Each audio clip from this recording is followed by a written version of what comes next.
Bom, e aí pessoal, tudo bem com vocês? Renato aqui de novo.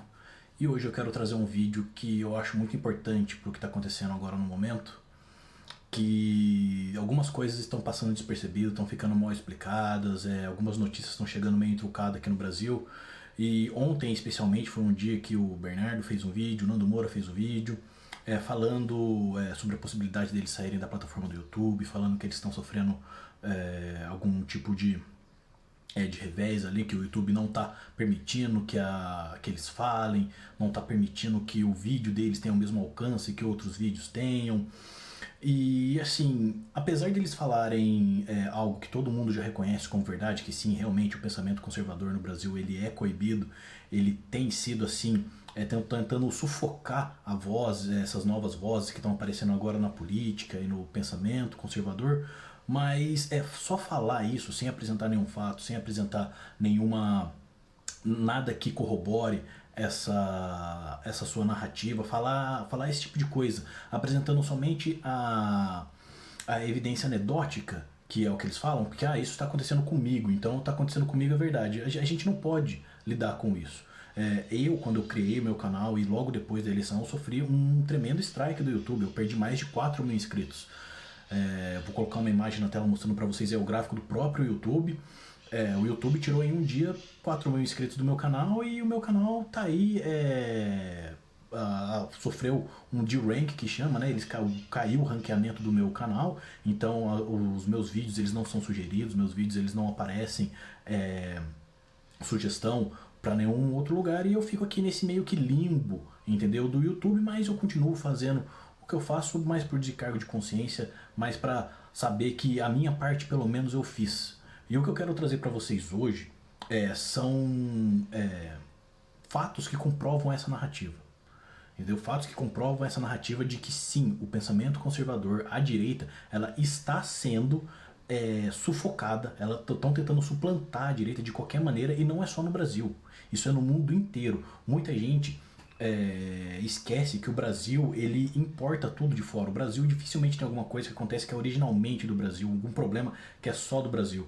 Na maioria das vezes os problemas vêm de fora e se implantam aqui dentro. E essa questão, tanto do surgimento da direita, quanto depois da tentativa de sufocar essa nova direita aqui no Brasil, isso é algo que já vem acontecendo no mundo inteiro, de uma maneira muito mais espalhada, widespread, e eu vou mostrar para vocês aqui agora com algumas reportagens, alguns artigos de fontes confiabilíssimas, de fontes de dentro da Google, do YouTube, entendeu? De todos os sites aí, não é frase, não é ninguém, por exemplo, como se fosse no Greenwald aí, que é um hacker ali que ele protegeu a fonte, não é gente anônima, é gente de verdade, com CPF, entendeu? Gente que foi lá, deu a cara, gente que perdeu o emprego, gente que teve a sua vida inteira devassada, justamente por expor o que vem acontecendo aí no âmago dessas empresas, que estão tentando de qualquer maneira destruir o pensamento conservador no mundo.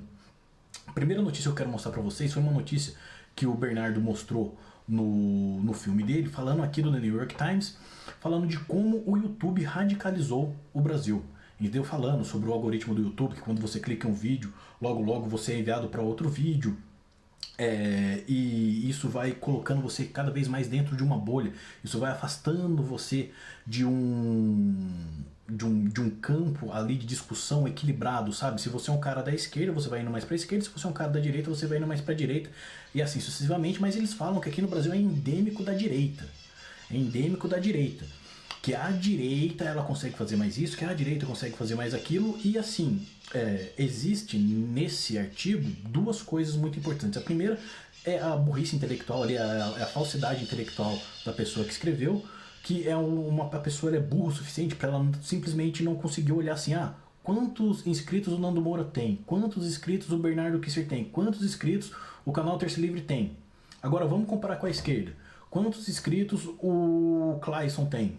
Quantos inscritos o Pirula, ou então o Paulo Giraldelli, que eu adoro o Paulo Giraldelli, ou então quantos inscritos o Bugalho tem. Então quando você compara a massa de pessoas que está ali procurando a informação, fica evidente, é lógico que sim, vai ter mais pessoas de direita procurando. Por quê? Porque eles já entenderam que nessa plataforma você vai encontrar mais. Se você for ver todos os canais de esquerda, você vai ver que todos eles ficam ali em meio milhão de inscritos, nenhum passa. Entendeu? É 200 e tantos inscritos, 220, 320 mil inscritos, enquanto os canais de direita, eles têm um público muito maior, muito mais esponjante. Entendeu? Daniel Lopes, ali o Diego Rox, todos eles. Entendeu? Teve gente aí que já perdeu o canal 1, 2, 3 vezes e ainda assim consegue ter um grande público. Mas aí, na cabeça da pessoa do New York Times que escreveu isso é um problema, isso está radicalizando as pessoas. A gente está transformando em extremos. O grande problema não é esse. O grande problema é que a mensagem está lá, tanto a de esquerda quanto a de direita. Entendeu? E muito mais de esquerda, é porque as pessoas não conhecem. As pessoas não visitam Tatu no Toco, Progressista, TV Boitempo, 24.7. Eu visito. Eu sou masoquista, eu vou lá e visito e vejo o que eles estão fazendo todo dia. O grande problema é que a mensagem que eles falam é uma mensagem muito burra, muito enfadonha. Eles não fazem conteúdo de qualidade. Esse é o problema. Eles não conseguem nem atrair o próprio público de esquerda. Se você visitar a página do Paulo Graudelli, por exemplo, ele tem 300 e tantos inscritos, mas os seus vídeos não conseguem ter 50 mil visualizações. Ou seja, ele não consegue cativar os próprios inscritos do canal dele. Mas, na cabeça da senhora Amanda Taub, esse problema é um problema do YouTube. É o YouTube que está fazendo essa polarização. Entendeu? Mas, vamos considerar que o que essa senhora falou é verdade. Vamos considerar que sim, o YouTube radicalizou o Brasil. Será mesmo? Vamos acompanhar aqui, olha só. Hoje eu vou trazer para vocês várias matérias desse site chamado Projeto Veritas. O Projeto Veritas é uma ferramenta assim, de extrema importância nos Estados Unidos. Eles desmascararam fraudes eleitorais dos democratas. Eles são pessoas que põem o dedo na ferida, que fazem jornalismo de verdade. Não que nem o Sr. Greenwald, que cria narrativas e fala que primeiro recebeu de um promotor, depois recebeu de um hacker, depois tu não conhece o hacker, mas tem que proteger o hacker. Não, essa galera aqui, eles põem o dedo na ferida. Eles vão lá com câmera escondida, eles gravam as pessoas falando. As pessoas vêm e falam assim, olha só, eu quero participar do projeto. Quer participar do projeto? Perdão, se você quer participar do projeto, você tem que dar cara a tapa. Tem que mostrar nome, sobrenome, CPF, como trabalhava lá fazendo o quê. E o primeiro que eu vou mostrar pra vocês é desse engenheiro aqui, ó, o Sr. Coppola, o Sr. Greg Coppola. Ele era um engenheiro, tá ok, do Google, e eu digo era porque agora ele já foi posto na geladeira, então ele não foi demitido, mas ele recebeu um paid leave, entendeu? Ele não precisa trabalhar, mas ele ainda tá recebendo o salário dele. E ele era engenheiro, tanto da Engine Master do Google, quanto da Engine, ele era o chefe de engenharia da Engine do Google News. Ou seja, quando você vai lá no Google, tem uma tabzinha lá de notícias. Ele era o cara que desenvolveu o algoritmo, o chefe da equipe que desenvolveu o algoritmo do Google News. E esse cara fala, eu não posso passar o vídeo aqui porque esse vídeo foi banido do YouTube, porque será, né? Esse vídeo você só vai encontrar ele no Vimeo ou então aqui mesmo no site do Projeto Veritas. Vou deixar todos os links nas descrições para vocês. Esse cara aqui, ele fala, existe um viés ali evidente. Ele tem que modificar o algoritmo de maneira que ele sempre penda para a esquerda. Não existe, é uma guerra assimétrica. Direita e esquerda, eles não estão lutando de maneira igual. Eles sempre vão colocar a esquerda como primeiro resultado na notícia. Se você colocar lá Bolsonaro no seu Google, você vai perceber que você vai ter notícias falando mal do Bolsonaro em cima, e aí lá embaixo lá você vai ter uma notícia mais ou menos do Bolsonaro. E isso acontece no mundo inteiro. Isso não é nada do Brasil. Isso é algo que está vindo de lá para cá. Se lá nos Estados Unidos isso acontece dessa maneira, é endêmica, como você acha que isso não acontece aqui no Brasil? Entendeu? Que a cúpula do Google aqui no Brasil é bem menor, os programadores são bem menos programadores. É um pessoal muito mais extremado, muito mais burro que está lá. Entendeu? Isso não é uma coisa assim simples. E isso também não acontece só no Google. Entendeu? Quem aqui conhece o Pinterest? O Pinterest é aquele site que tem as coisinhas de mulher, que as mulheres vão lá para ver bolo, para ver crochê, para ver foto, para ver vestido de casamento. E o que esse cara tá falando do Pinterest? Olha só, o cara é Eric Cochran, entendeu? Eles eram também dos engenheiros do Pinterest, perdão. E o que aconteceu? O Pinterest, ele fez uma grande campanha anticristã e a favor do aborto. Ele simplesmente bloqueou todas as páginas do Pinterest que tinham mensagens contra aborto e que tinham mensagens positivas em relação ao cristianismo. Foram todas sumariamente deletadas. O vídeo, de novo, vou deixar aqui na descrição, eu não posso passar o vídeo, eu não posso mostrar tudo pra vocês, por quê? Porque se eu mostrar, o vídeo vai ser bloqueado no YouTube, mas tá aqui. Ou seja, um site que era para ser dedicado ali a coisinhas bonitinhas, a arts and crafts, né? A artesanato, a você ver como é que faz uma cesta, como é que faz um buquê, como é que faz aquilo outro, não. É um site que toma para si uma atitude, entendeu? Com um viés totalmente de esquerda e fala, quem postar esse tipo de coisa a gente não vai deixar. E o pior disso, o pior de tudo isso, gente, é que é o seguinte. Se quando você entrasse no site, eles falassem assim, a gente não gosta de cristão e a gente é a favor do aborto, ok. Porque tá lá, tá escrito. Tá nos termos lá. A gente não quer que ninguém poste nada contra o aborto. Entendeu? Não, no nosso site não pode postar nada que seja contra o aborto. Se tivesse escrito lá nas regras, ok, a gente tá lendo as regras e a gente tá vendo. Ah, o cara me bloqueou por quê? Ele me bloqueou porque eu quebrei a regra dele. Só que isso não tá, isso aqui é escondido, isso é feito na engenharia da própria engine do site. E isso daqui não é coisa nova. Isso aqui não é coisa nova. Isso aqui está acontecendo por anos e anos. Olha aqui uma segunda notícia. Isso daqui é o resultado de como o YouTube e de como o Google realmente afetam eleições. Nesse ano você teve um referendo lá na Irlanda, e o referendo era para tirar a 8ª emenda, entendeu, da Constituição, que protegia o direito do não nascido, entendeu, que falava que era ilegal, entendeu, não poderia haver aborto na Irlanda, entendeu. E o que aconteceu? O YouTube, na sua inconcebível inteligência, né, resolveu fazer um blacklist. O que é o blacklist? O blacklist é o seguinte: quando você entra lá no YouTube e você digita alguma coisa na aba de procura, se você digitar uma frase ou uma palavra que está no blacklist, ele não vai mostrar o resultado que você quer. Por exemplo, aqui o que está na lista aqui, você vê que é o próprio programa, a própria linha de códigos do programa da Google aqui, ó. Olha só, aborto é barbaridade, aborto é errado, aborto é assassinato, aborto é crime. Se você digitasse qualquer uma dessas frases, qualquer uma dessas palavras na aba de busca do YouTube, você não ia ter o resultado que você procura. Olha aqui, ó, repeal the 8, entendeu? Para repelir a 8ª emenda. Todas essas frases aqui, todas essas palavras foram colocadas em um blacklist. E se você procurasse, você não ia receber o resultado que você queria.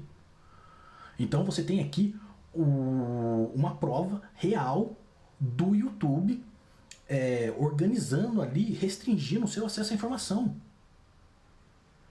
Se eu tivesse feito um vídeo contra essa eleição, falando que não, a gente não pode repelir a 8ª emenda. Se eu fizesse um vídeo a favor da 8ª emenda, olha só, vote lá contra, não deixe acabar com a 8ª emenda, o meu vídeo não ia aparecer.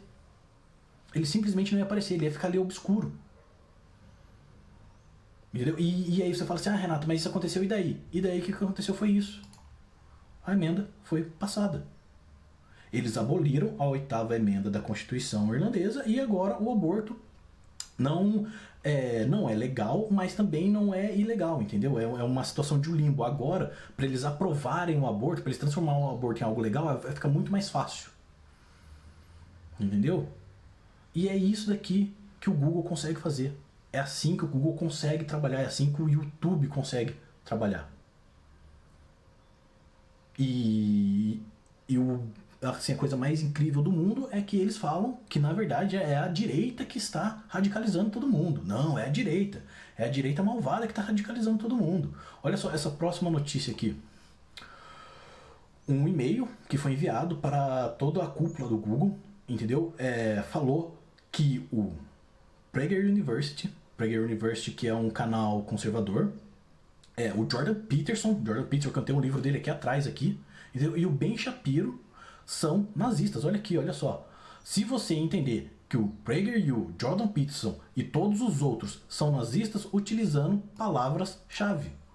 Esse dog whistles aqui é uma expressão que eles usam lá nos Estados Unidos, se referindo a palavras gatilho, sabe? A uma palavrinha que você usa assim como globalismo, e aí faz a outra pessoa entender uma outra coisa, entendeu? Então, olha só pra você ver a falta de sensibilidade, a falta de inteligência, o mau caratismo intelectual de um cara desse. Falar que o Ben Shapiro é nazista. O Ben Shapiro, pra quem não conhece, ele é a pessoa mais judia dos Estados Unidos inteiro. O cara é judeuzinho, mas judeuzinho mesmo.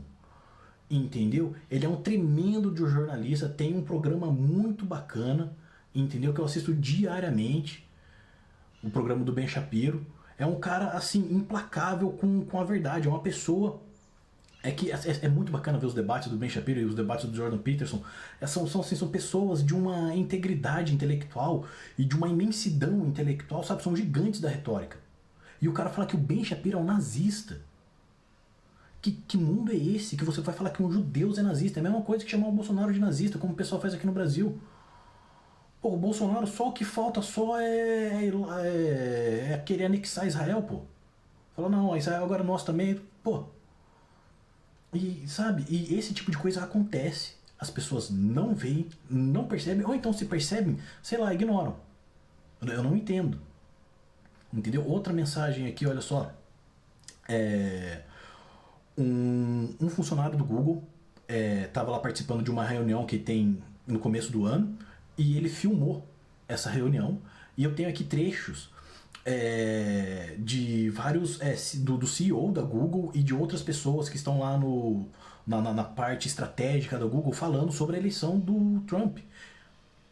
Entendeu? Olha só aqui, ó, o cofundador Sergey Brin aqui, ó, disse que ele achou essa eleição profundamente ofensiva, e ele sabe que muitos de vocês também. É uma hora muito estressante, e isso vai fazer muito conflito de valores. E eu acho que é uma boa hora para a gente refletir sobre isso. Muitas pessoas nos Estados Unidos não têm os mesmos valores que nós temos. Olha só para você ver como esse cara é gente boa. Então quer dizer que agora eu tenho que me submeter aos seus valores, senhor Sergey Brin. Você tá entendendo a loucura do cara? Tá entendendo a loucura do cara? O cara é dono, o cara é cofundador da Google, e ele fala que a eleição foi algo ofensivo. Como que uma eleição pode ser algo ofensivo? Uma eleição é um pleito democrático. Se você considera uma eleição algo ofensiva, muda para a Coreia do Norte. Muda lá para a Síria, onde não tem eleição. Muda lá para o Irã, onde não tem eleição. Vem aqui para a Venezuela. Você está entendendo a mente, o que passa na mente desses caras? E aí você acha que essa pessoa, que é cofundador da Google, entendeu? Que está lá com todo o poder na mão dele, você acha que ele não vai utilizar do poder dele para afetar as novas eleições? Realmente você acha isso? Você acha que ele não vai fazer mais nada? Assim, é muito difícil, pessoal. É muito difícil falar sobre esse assunto, porque sim, é um assunto complicado, é denso, tá tudo em inglês. Os links que eu vou deixar na descrição aqui, se você tá com o Chrome, dá um clique com o botão direito, olha só, e coloca aqui, ó, traduzir para o português. Não vai alterar o significado muito, entendeu? Vai dar para você entender. Mas não deixe de ler, não deixe de assistir, não deixe de compartilhar. Isso aqui é muito importante. Entendeu? Um outro artigo aqui falando que, olha só, se você é um dos grandes colaboradores do YouTube, se você é um dos peixes grandes do YouTube, eles deixam você fazer mais coisa do que o cara que é o peixe pequeno. Se você é uma Globo, se você é uma Band, se você é uma grande emissora que agora está se utilizando da plataforma do YouTube, você pode falar e fazer o que você quiser. E o peixe pequeno, se tentar fazer a mesma coisa, não pode. Como, por exemplo, se eu falar a palavra nazista aqui, como eu já falei algumas vezes, com certeza esse meu vídeo nunca vai ser monetizado, até porque eu não tenho acesso à monetização. Mas um cara da Globo, vamos supor ali, se você pegar qualquer repórter da Globo que falar ali a palavra nazista, o vídeo dele não vai ser desmonetizado. O vídeo dele vai continuar com monetização normal. E isso eles fazem por quê? Para que a pessoa, que é o peixe pequeno, ele fique desmotivado de continuar nadando contra a corrente. O cara que está começando, o cara que tem pouca gente, o cara que não tem um alcance muito grande, ele começa a expor a verdade, ele começa a falar e ele percebe que o YouTube, que o Facebook estão ali lutando contra. E fala assim, pô, e agora? Como é que eu faço? Ele vê que o Google está jogando contra. Então como que um cara como eu pode querer bater no Google? É assimétrico, não existe isso. Não tem como as coisas fecharem. Eu vou mostrar para vocês também aqui agora um outro site. Esse site chama All Sides. Esse site, ele não é um site de fact-checking. Ele é um site anti-bias, anti-viés. O que eles fazem? Eles pegam todas as companhias de jornalismo, todas as empresas de jornalismo, tudo que dá notícia e fala assim, qual é o viés dessa galera? Eles não querem saber se o que a pessoa publicou é verdade ou não. Entendeu? Eles querem saber o viés. E aqui, eu tenho um gráfico aqui para mostrar para vocês uma coisa muito, muito importante. Nesse gráfico você tem o azul, o roxo e o vermelho. O azul significa que é um viés de esquerda, democrata. O roxo significa que é um viés meio a meio, de centro. E o vermelho significa que é um viés de direita, republicano, no caso lá nos Estados Unidos. Olha só quanto de vermelho você encontra nesse gráfico. Aparentemente nada. Nessa questão, eles estudaram quais eram as notícias que apareciam quando você digitava alguma frase no período de 2 semanas atrás, quando você teve os tiroteios, tanto em El Paso quanto em Dayton. Então, era o que as pessoas estavam procurando e o que apareceu para essas pessoas quando elas estavam procurando.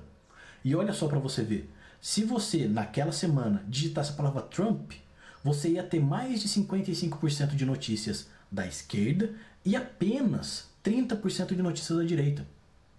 Agora, o que você acha que a esquerda estava falando do Trump na semana que teve aqueles 2 tiroteios? O que será que eles estavam falando do Trump? Você já imagina, você está vendo aqui o quanto a mídia ela é dominada pela esquerda, pelo viés esquerdista? Não existe competição, é uma guerra assimétrica, estamos em desvantagem e muita desvantagem, não é pouca desvantagem, não é muita, a gente está muito atrás. E ainda assim, aqui, essa Amanda Taub, ela tem a cara de pau de falar que sim, o YouTube radicalizou o Brasil e radicalizou em favor da direita. Agora deixa eu perguntar uma coisa pra você. Qual será o viés do The New York Times? Vamos procurar o The New York Times aqui. Extrema esquerda. Quem está falando não sou eu, quem está falando é um site All Sides, que é um site idôneo, ferramenta utilizada por grandes empresas nos Estados Unidos. E tá aí, gente. Quando você vê de onde está saindo, para onde está saindo, por que está saindo, quando você faz as perguntas certas, você consegue ver de maneira clara o que está acontecendo no mundo. Entendeu? The New York Times de extrema esquerda. Você acha realmente que eles vão falar que o YouTube está radicalizando para a extrema esquerda? Jamais. Isso é a extrema esquerda. É a esquerda vitimista, é a esquerda que tadinha delas, que o Bolsonaro é um nazista que está matando gay pela rua aí. Entendeu? E é isso, pessoal. Como sempre, eu agradeço a todo mundo que ficou até agora, que assistiu o vídeo até agora. Se você ficou até aqui, não se esqueça de dar um like, se inscrever no canal, curtir, compartilhar. Se é a sua primeira vez, se inscreva. Como sempre, pessoal, se esforcem, leiam aqui, compartilhem tudo isso aqui por Facebook, pelo WhatsApp. Essa aqui é uma notícia muito importante que todo mundo precisa ver, entendeu? Fiquem bem, pessoal, fiquem espertos. Bem-sucedido para todos vocês, galera. Até a próxima. Pensem porque ainda não é proibido, pessoal. Já fica proibido. Pensem porque ainda não é proibido. Até a próxima, pessoal. Valeu.